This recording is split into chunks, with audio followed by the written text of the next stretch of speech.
meus irmãos, sejam bem-vindos ao canal do Celuz no YouTube. Meu nome é Renata Barros, estamos aqui com o nosso querido amigo Juracy de Abreu, trabalhador do CEAL, uma casa amada no Guará. Muito obrigada por aceitar o convite, Juracy. Obrigado, eu que agradeço. Obrigada. O Juracy vai falar sobre o capítulo 25, né? Buscar e achareis, item Ajuda-te e o céu te ajudará. Eu farei a leitura de uma mensagem para harmonizarmos o nosso ambiente, do livro Vida Feliz, psicografado por Divaldo Franco e ditado pelo Espírito Joana de Ângeles. Não obstante o relacionamento afetivo e social que mantens, os testemunhos que te dimensionarão em outra posição fazem-se sempre sem condições de surpresa, colhendo as pessoas a sós. Os afetos, os amigos, os companheiros poderão partilhar-te as dores, porém a tua será sempre uma cruz pessoal. Nem poderia ser diferente. Ao amparo da justiça divina, cada homem resgata de acordo com a dívida e cresce conforme a circunstância em que delinquiu. Equipa-te de paz e fé, preparando-te para a ascensão que se te impõe, inevitável. Então, gostaria de pedir a Jesus, aos nossos amigos espirituais, que nos orientam e que estejam conosco nessa noite de hoje, intuindo o nosso irmão nas palavras, para que nós possamos apreender todo o conhecimento que ele nos trará na noite de hoje. Que assim seja. Obrigada, Juracy. A palavra é toda sua. Então, meus irmãos, vocês que estão nos assistindo agora, que vão nos assistir, eu quero externar aqui a minha gratidão ao Celuz por essa oportunidade, a pessoa da nossa amiga Renata, e é um momento assim bastante significativo, porque toda vez que nós vamos falar de algum capítulo do Evangelho, né, é um novo aprendizado, um novo ressignificado, né? Eu gostaria de começar esse nosso bate-papo dizendo o seguinte, que um dos objetivos do Espiritismo Consolador é uma interpretação do Evangelho de uma forma assim mais plausível, mais prática, né? Porque certas verdades que Cristo disse na época, ele disse no nível daquelas pessoas e não pôde detalhar. Então, o Espiritismo, que é o Cristo Consolador, ele vem para clarear, digamos assim, aqueles pontos em que não ficaram assim muito claro, entre outras coisas, né? E esse capítulo 25, né, Buscar e achareis, ajuda-te que o céu te ajudará, é um deles, né? Eu começo o estudo contando aqui uma história, que não fui eu que inventei, ela está num livro, Psicografia do Divaldo Franco, daí o meu respeito, né, por essa história, e ela também não tem nome, eu coloquei nome para ficar assim mais didático. Eu chamei essa história de Os Carros no Atoleiro. Então, olha só a história, como é que é? Narra-se que um sábio caminhava com os seus discípulos por uma via tortuosa, digamos, uma estrada esburacada, quando encontraram um homem piedoso que, ajoelhado ao lado do carro, rogava a Deus que o auxiliasse a tirar do atoleiro o carro em que seguia. Aí todos os alunos do sábio olharam o devoto, sensibilizaram, ficaram todos preocupados, mas prosseguiram, porque eles tinham que seguir as orientações do mestre. Bom, continuando. Eles continuaram a viagem e à frente, a alguns quilômetros vencidos, havia um outro homem que tinha igualmente um carro atolado num lamaçal.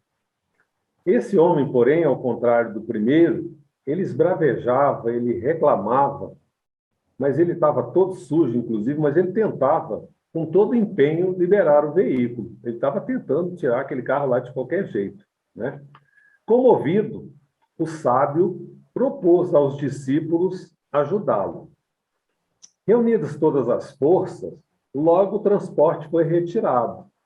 E após os agradecimentos, o viajante prosseguiu feliz. Aí, depois disso, os aprendizes passaram a reflexão. E eles indagaram ao mestre por que daquela atitude. Já que o primeiro orava, era um homem piedoso, e nós não o ajudamos, passamos direto. Agora, este, que era rebelde e até vociferava, xingava, digamos assim, recebeu o nosso apoio. Por quê? Então, vamos lá. Aí o mestre, sem perturbar-se, o nobre professor elucidou. O que orava, aguardava que Deus viesse fazer a tarefa que a ele competia. O outro, embora desesperado por ignorância, empenhava-se, merecendo auxílio. Aí continua a história, né? Será, pois, ideal que, sem reclamar e pensando corretamente, te disponhas a retirar do atoleiro o carro da tua existência, a fim de seguires feliz adiante com saúde e bem-estar.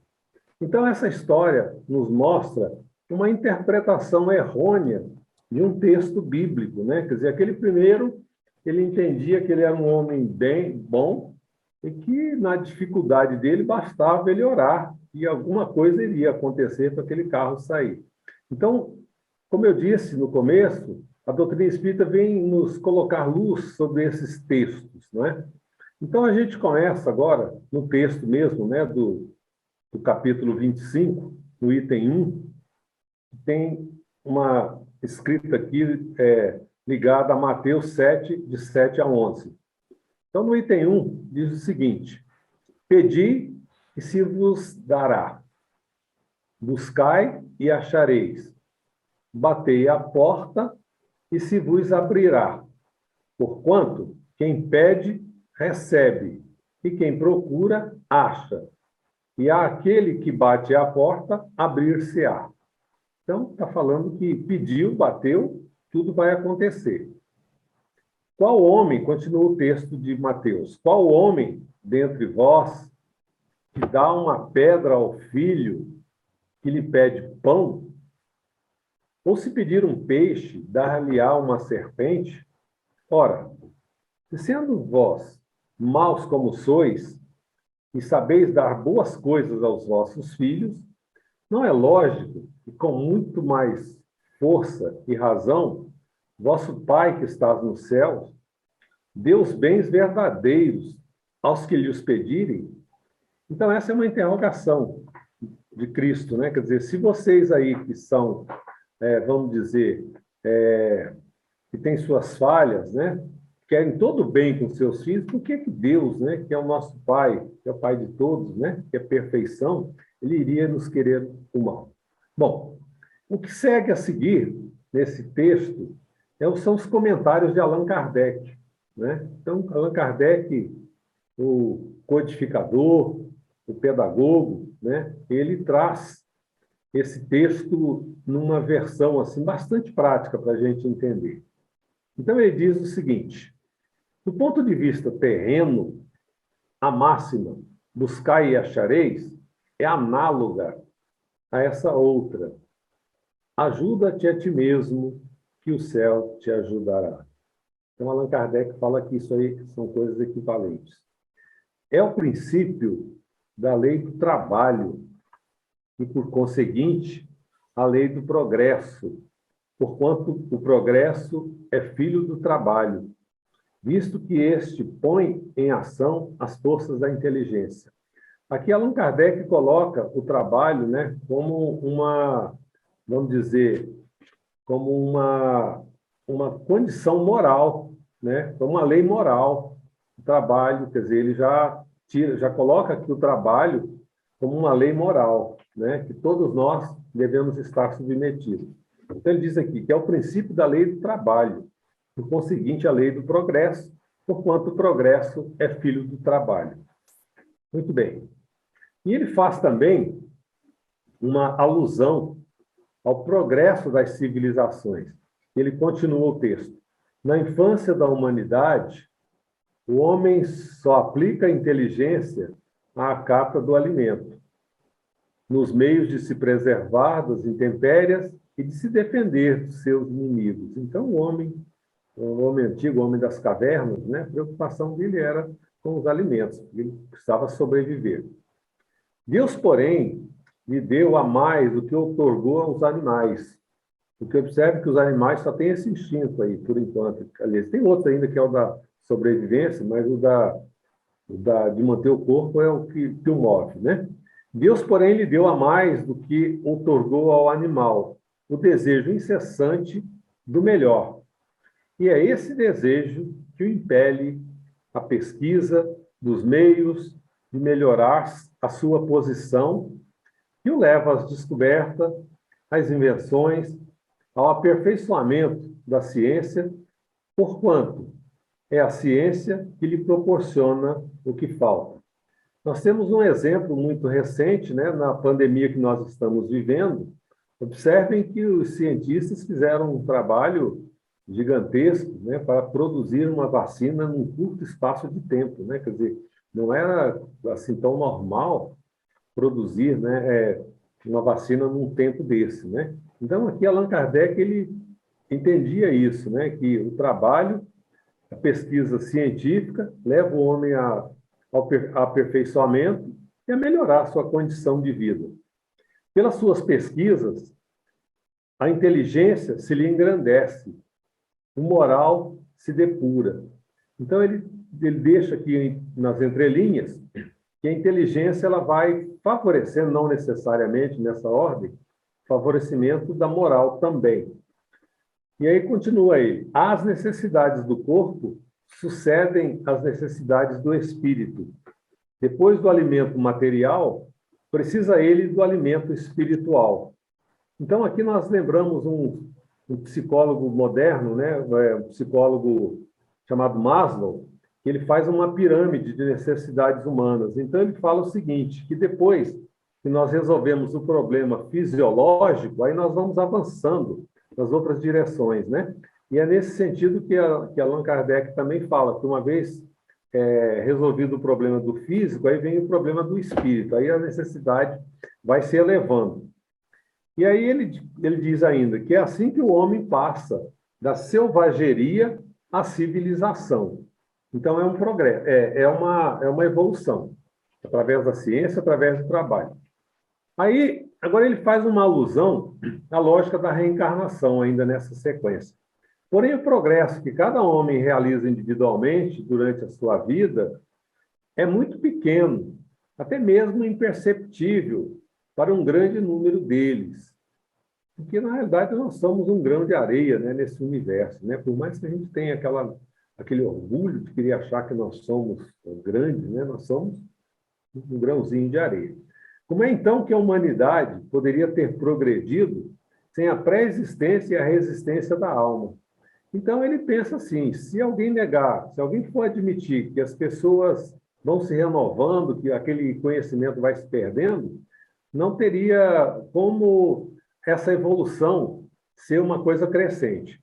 Supondo-se que as almas deixassem a Terra todos os dias para não mais voltar, a humanidade não mais progrediria, visto que seres primitivos encarnariam incessantemente e teriam de fazer tudo de novo e aprender tudo outra vez. Então, observem que ele coloca aqui que esse conhecimento científico ele vai conosco, né? Sabiamente, minha mãe me falava isso, meu filho, estuda, porque isso aí é algo que ninguém tira de você. Mal sabia ela que ela estava invocando isso, né? E quanta gente que gosta da gente fala isso, né? Na nossa infância, quando a gente está ali com aquela rebeldia de estudar, né? Falar, isso é um bem que você leva, né? E, de fato, nós levamos, né? Depois a gente pode pensar, mas como é que eu sei, como é que eu lembro disso, né? Nós vamos ver que depois, quando nós reencarnamos, nós trazemos aquelas aptidões natas, né? Aquelas coisas que nós somos já vamos dizer assim, bem mais evoluídos, né? Então, isso é uma prova, né, de que essas coisas vão se acumulando. Se isso ocorresse, não haveria razão para que o homem fosse hoje mais avançado que nas primeiras idades do mundo, uma vez que a cada nascimento, todo trabalho intelectual teria que recomeçar. Ao contrário, retornando com o progresso que adquiriu, né, o progresso que adquiriu, embora nós tenhamos o esquecimento do passado, mas aquelas aptidões natas, elas surgem. E acrescentando a cada reencarnação alguma experiência a mais, a alma passa gradualmente do estado de selvagem à civilização material, e desta à civilização moral. E aí, então, já que ele está falando bastante da lei do trabalho, né? Ele continua ainda nessa linha. Agora ele aborda mesmo a lei do trabalho. Se Deus tivesse desobrigado o homem do trabalho físico, seus membros ficariam atrofiados. E se não o obrigasse ao trabalho da inteligência, seu espírito permaneceria na infância e no estado do instinto animal. Quer dizer, esse atrofiamento dos órgãos, dos membros, isso a gente vê quando alguém, nós ou um familiar, por exemplo, passa algum tempo hospitalizado, né, numa situação que ele não consegue ficar em pé, né? Então, ele depois tem que passar por um processo de reabilitação. Outro exemplo gritante são os astronautas, né, que ficam muito tempo fora da atmosfera, né? Quando eles voltam, eles têm que fazer uma adaptação. Então, se o homem ficasse ali naquela moleza, ele ia virar uma coisa lá, móvel, tipo um verme que nada produziria, né? É por isso, então, que Deus fez do trabalho uma necessidade e disse-lhes: buscai e achareis, trabalhai e produzireis. Desse modo, olha que legal, sereis filhos de vossas obras, tereis o mérito de sua realização e sereis recompensados segundo o que fizerdes. Então, aqui ele fala do trabalho e a lei do mérito, né? Que legal a gente ter alguma coisa que a gente conquistou com os nossos esforços, não é? E aí ele continua agora no item 4. É por causa desse princípio que os espíritos não vêm isentar o homem do trabalho das pesquisas, trazendo-lhes descobertas e invenções já feitas e prontas para serem utilizadas, porque o levaria a usar apenas o que fosse colocado em suas mãos, sem ao menos ter o trabalho de abaixar-se para pegar e nem mesmo o trabalho de pensar.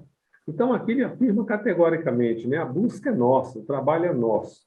Se nós recebêssemos tudo isso pronto, não haveria necessidade, né? De vez em quando uma criança pergunta, por que você vai trabalhar, né? Aí a gente tem que explicar, não, estou indo trabalhar para produzir. Ah, não, mas fica em casa. Eu falei, bom, e se todo mundo ficasse? Como é que você ia? Né? A gente começa com aquela conversa, então isso é muito didático, né?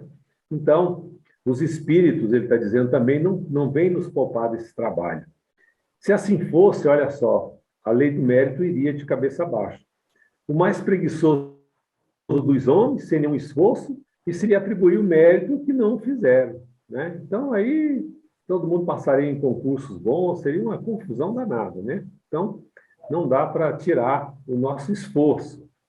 Não, aí ele diz categoricamente, afirma, os espíritos não vêm desobrigar o homem da lei do trabalho, e sim mostrar-lhes o objetivo que deve atingir e o caminho que o conduz até lá. Ao lhe dizer, andai e chegareis, encontrareis pedra no caminho, olhai-as e afastai-as. Nós vos daremos a força necessária se quiserem empregá-las. Então ele fala aqui, olha só, nós estamos falando buscar e achareis. Ele está falando, olha, o esforço é seu, a dificuldade é sua. Nós vamos, digamos assim, dar força, nós vamos intuir soluções, né? Mas o trabalho é seu, de buscar, né? E aí nós estamos também lá no Livro dos Espíritos para explorar um pouquinho mais esse tema da lei do trabalho.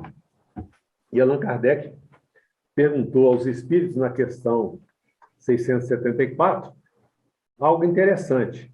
Se a necessidade do trabalho é uma lei da natureza, ou se seria uma lei inventada pelos homens. Então ele responde, o trabalho, aliás, os espíritos responderam, o trabalho é uma lei natural. Por isso mesmo, é uma necessidade, E a civilização obriga o homem a trabalhar.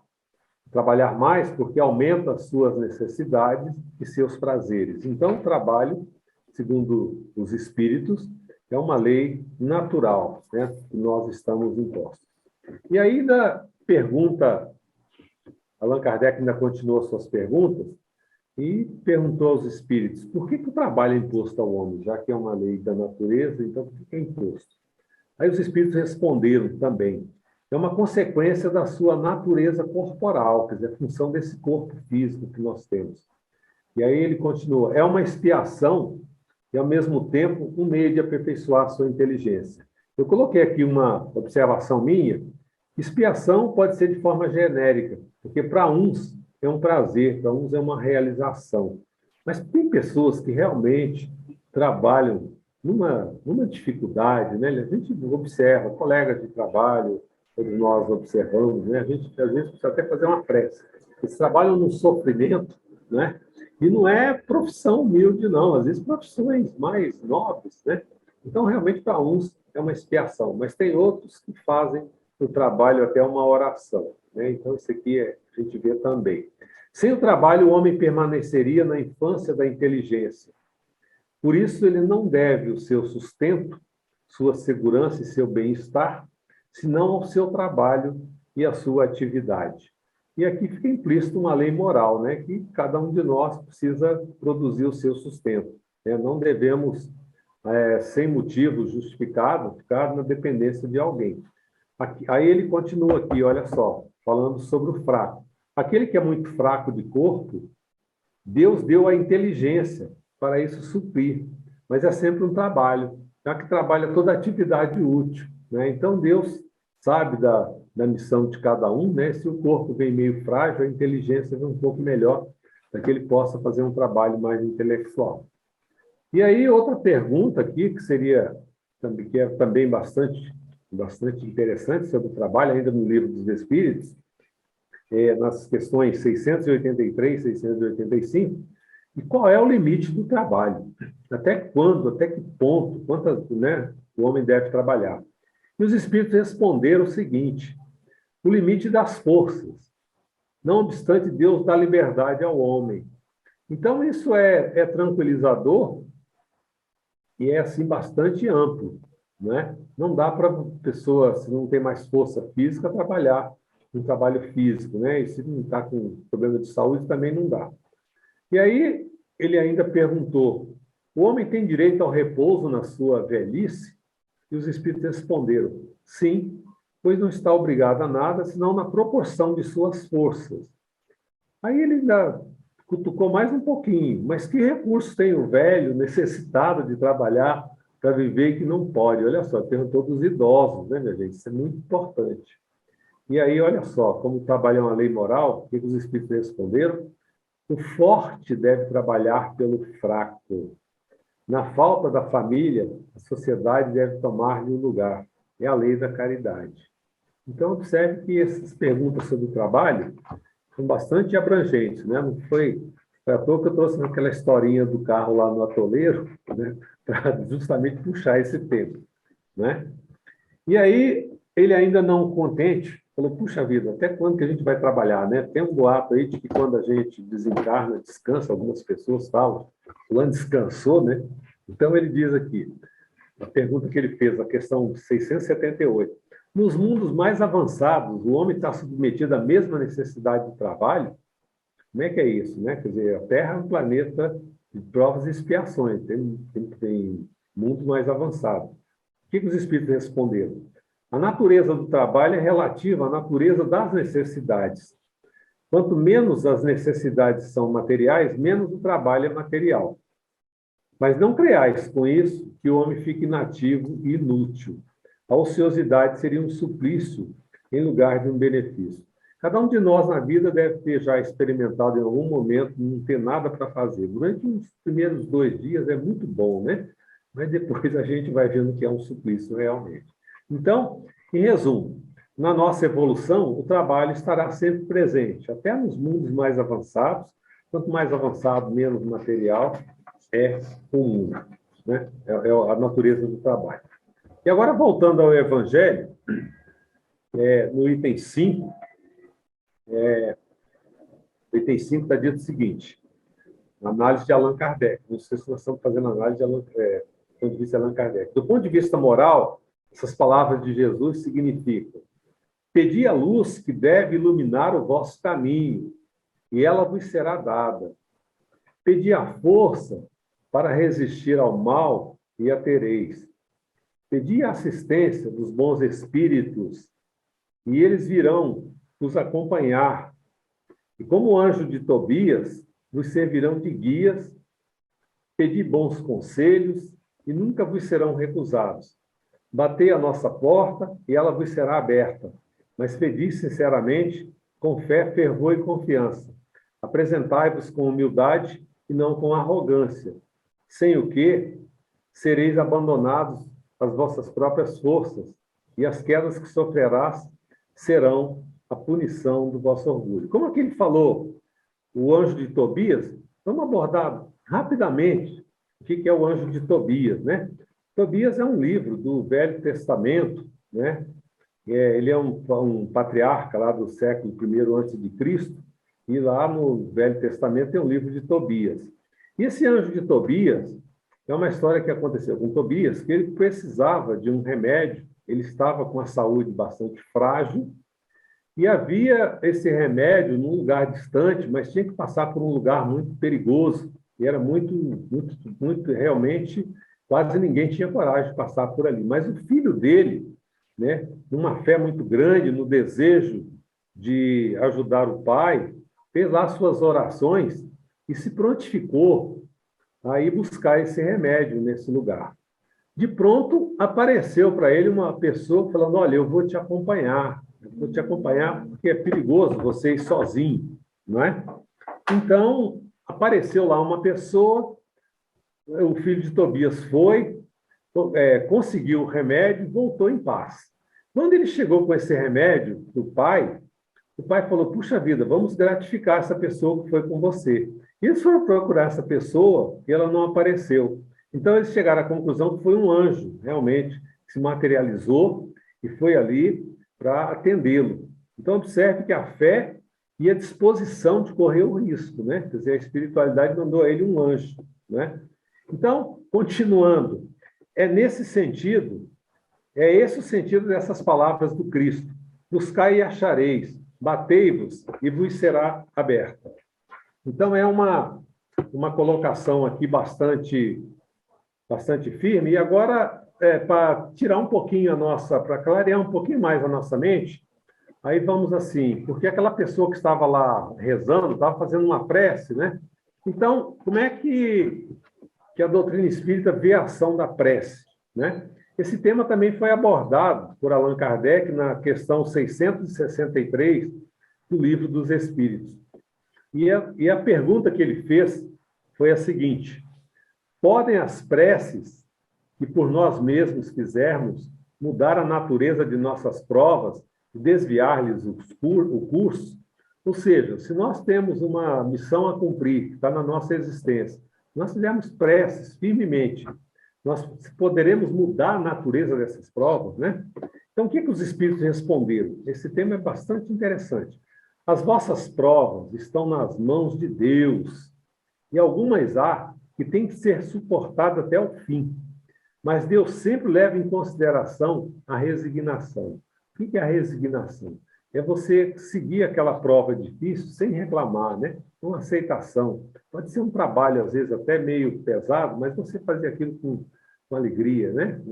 Na certeza de que aquilo tem um sentido, né? Aí continua ele: a prece traz para junto de vós os bons espíritos, e dando-vos estes a força de suportá-las corajosamente, menos rudes elas se parecem. Então, observe que se você tem um trabalho difícil para fazer, mas você está bastante fortalecido ali, está com ânimo, está com disposição, é muito mais fácil de você conseguir. Temos dito que a prece nunca é inútil, né? Quando bem feito, porque fortalece aquele que ora, o que já constitui um grande resultado. Então, também a doutrina nos diz que uma prece nunca se perde, né? Então, é sempre que nós pudermos, devemos fazer as nossas preces. Aí continua os espíritos, olha só, ajuda-te a ti mesmo, e o céu te ajudará, bem o sabes. Então, fazer prece é bom, mas faça a sua parte.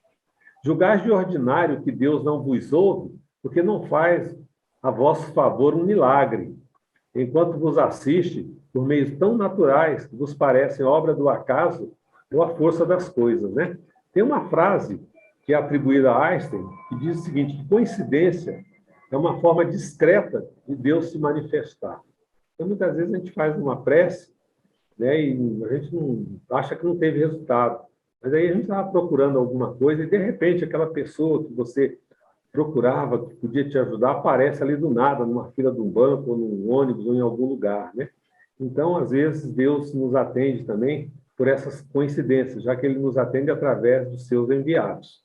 Muitas vezes também, a mais das vezes, mesmo Ele vos sugere a ideia que vos fará sair da dificuldade pelo vosso próprio esforço. Então, aquelas intuições que nós temos, né?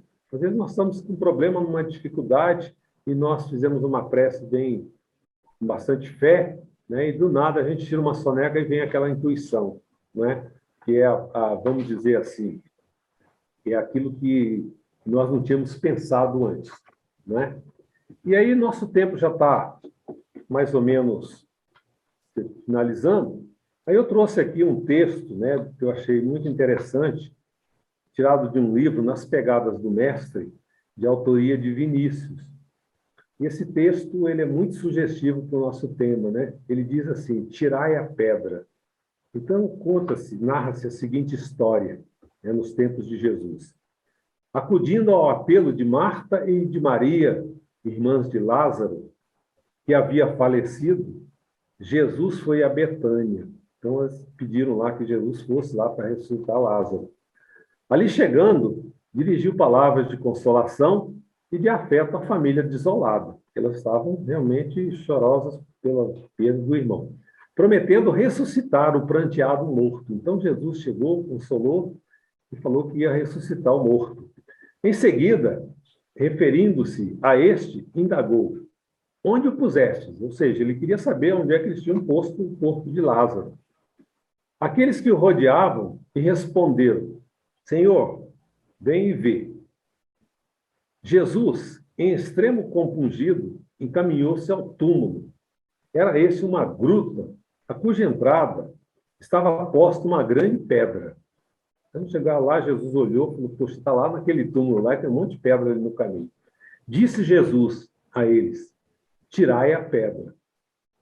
Então, eles, com bastante, vamos dizer, com bastante atenção, expectativa, removeram, então, seus discípulos.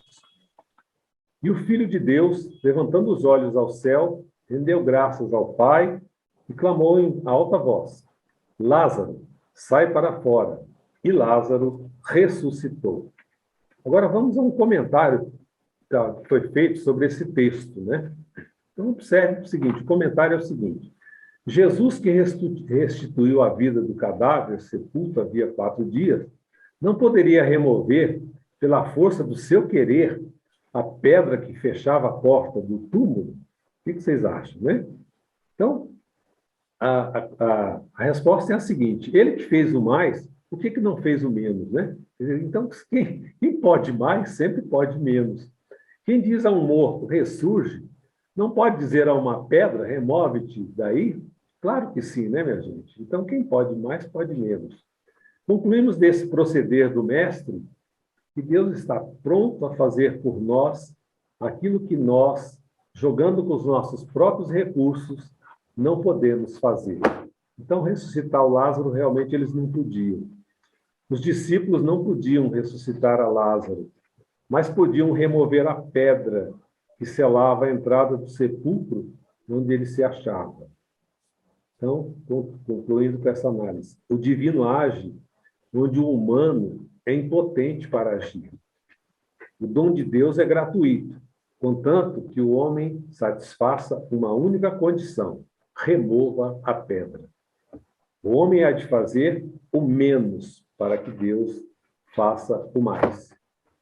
A graça de Deus enche e transborda os corações que a desejam e a solicitam, uma vez que a pedra esteja removida. A pedra é a nuvem que esconde a luz do céu, impedindo que ela ilumine as nossas almas. A pedra é o empecilho, é o obstáculo que embarga o dom de Deus, não permitindo que esse dom opere milagres por nosso intermédio. A pedra é a barreira, é a muralha, é a bastilha, que não nos deixa ouvir a voz do Salvador. A pedra é também o nosso egoísmo, a pedra é o nosso orgulho, a pedra é o nosso desamor. Removamos-la, então, sem perda de tempo, para que a graça de Deus opere em nós e, por meio de nós, estupendas maravilhas. Meus irmãos, então, esse era o recado que eu tinha para trazer, né, na análise desse texto. Eu espero ter colaborado com alguma coisa e agradeço profundamente essa oportunidade dessa noite. Foi um estudo que eu até me emocionei em algum trecho. Que maravilha, Juraci. Muito obrigada, né, pela sua explanação de hoje. Como já dizia o ditado, né, o trabalho dignifica o homem. Então, realmente, a gente precisa se esforçar, né? É o mínimo que a gente pode fazer. A gente, às vezes, pede aos céus, né? Aos espíritos benfeitores, a Jesus. Mas será que a gente faz o mínimo, né? Será que a gente faz a nossa parte? Né? Será que a gente remove a pedra? Né? Muito, muito profundo o seu estudo e muito obrigada por compartilhá-lo conosco. Né? Agradeço mais uma vez, Renato. Agradeço a direção. Imagina, a gente que agradece, né? E de uma maravilhosa reflexão. Muito obrigada. Você poderia fazer a nossa prece final? Pois não, claro. Bom, meus irmãos, então vamos todos elevar o nosso pensamento a Deus, nosso Pai, a Jesus, nosso Mestre, aos nossos espíritos protetores, aos nossos anjos guardiões. Vamos agradecer a oportunidade dessa noite e vamos lembrar também de todos aqueles que nós queremos, nesse momento, ajudar, todos aqueles que estão precisando do nosso apoio, das nossas preces, das nossas orações, todos aqueles que estão em sofrimento no mundo, em algum lugar, nos hospitais, nas penitenciárias, aqueles que estão sem terra, sem pátria, a todos eles, a nossa boa vibração, a certeza que Deus vai dar-lhes forças para vencerem mais essa dificuldade. E aí vamos também, a cada um de nós, fazer aquela prece do coração, uma certeza infinita de que vamos receber nessa noite tudo aquilo que estávamos precisando. E assim, para finalizar essa noite também, vamos fazer aquela oração que Jesus nos ensinou. Pai nosso que estás nos céus, santificado seja o vosso nome, venha a nós o vosso reino, seja feita a vossa vontade, assim na terra como no céu. O pão nosso de cada dia nos dai hoje, perdoai as nossas ofensas, assim como nós perdoamos a quem nos tem ofendido. Não nos deixeis cair em tentação, mas livrai-nos do mal. Amém. Obrigado, então. Pedimos a permissão para encerrar. Obrigada. Que assim seja. Que Jesus nos abençoe hoje e sempre. Obrigada a todos por nos acompanharem na noite de hoje e até a próxima quinta. Obrigada, Juraci.